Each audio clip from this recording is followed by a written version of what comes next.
Prison Architect started as one of the most innovative simulation games of the 2010s. It put players in control of designing, managing, and expanding a prison, balancing security, budget, and the ethics of incarceration. But a decade later, the game and its legacy are crumbling. After a controversial takeover, years of broken patches, and a sequel plagued by delays and silence, many fans are wondering, is Prison Architect 2 doomed to fail? This is Frame Theory, and today we're unpacking how a beloved sim game was handed off, broken down, and nearly abandoned, all in the name of corporate strategy. Chapter 1: The Rise of Prison Architect. Let's rewind to 2012. Prison Architect debuted in alpha, developed by British indie studio Introversion Software. It was unique. A top-down sandbox where you didn't build theme parks or cities, but penitentiaries. Players weren't just managing walls and wires. They were managing human lives. Introversion rolled out updates monthly, with developed dev diaries that pulled players into the process. It wasn't just transparent, it was personal. By the time Prison Architect hit 1.0 in 2015, it had sold over 2 million copies and became a staple in the simulation genre. With complex AI, meaningful consequences, and a modding community that breathed endless life into the game, Prison Architect felt revolutionary. Chapter 2: The Paradox Takeover and Bugs. But that revolution didn't last forever. In 2019, Paradox Interactive, known for grand strategy titles like Crusader Kings and Europa Universalis, acquired the rights to Prison Architect. Development passed to Double 11, a UK-based studio that had previously handled the console ports. Initially, it seemed promising. Paradox had money, experience, and a loyal strategy game audience. But soon after, cracks started showing. Post-2019 updates introduced more bugs than they fixed. AI behaviour became erratic. Guards would forget their patrols, prisoners got stuck in endless loops, and new DLCs often came broken, with missing features or poor integration into the base game. Worse, hotfixes would frequently break something else. Community forums became flooded with complaints. The game feels abandoned. It used to run perfectly, now it's a mess. For many, it was death by 1,000 paper cuts. Paradox had turned Prison Architect from a polished indie into a clumsy service game, one that never seemed to fully recover. Chapter 3: The Sequel Announcement. Then came a new hope, Prison Architect 2. Announced in 2023, the sequel promised a bold leap, moving from 2D to full 3D graphics, with an entirely new engine, deeper systems, and more complex management layers.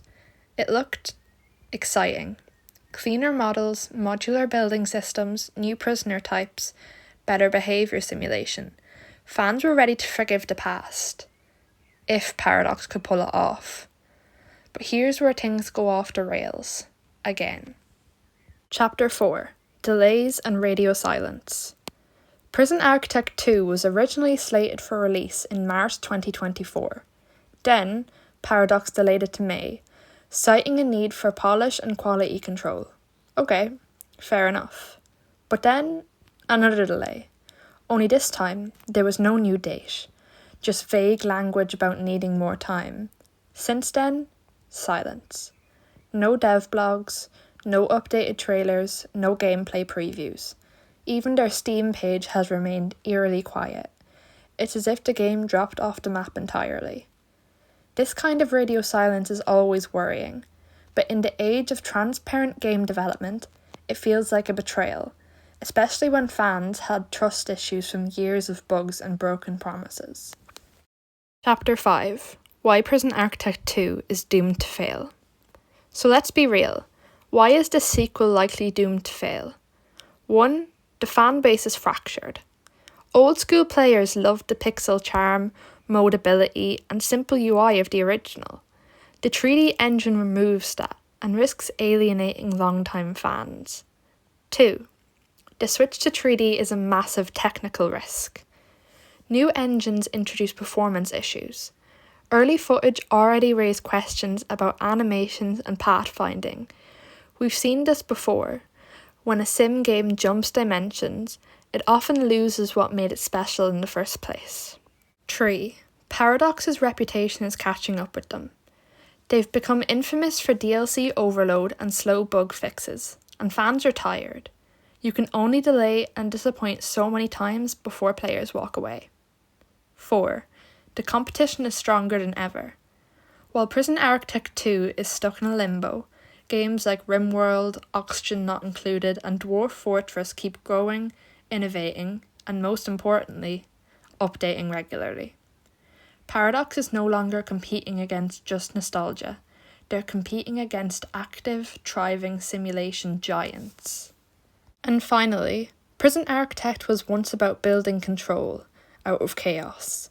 But under Paradox, it's the developers who've lost control of the updates, of the community, of the trust they once had. Can they turn it around? Sure, anything's possible, but with the silence stretching longer and delays pushing deeper into 2025, the writing's on the concrete wall. A game about confinement, now trapped by its own potential. This has been Frame Theory. If you liked this breakdown, hit that like button, subscribe for more gaming deep dives, and tell me, are you still holding out hope for Prison Architect 2, or are you already breaking out?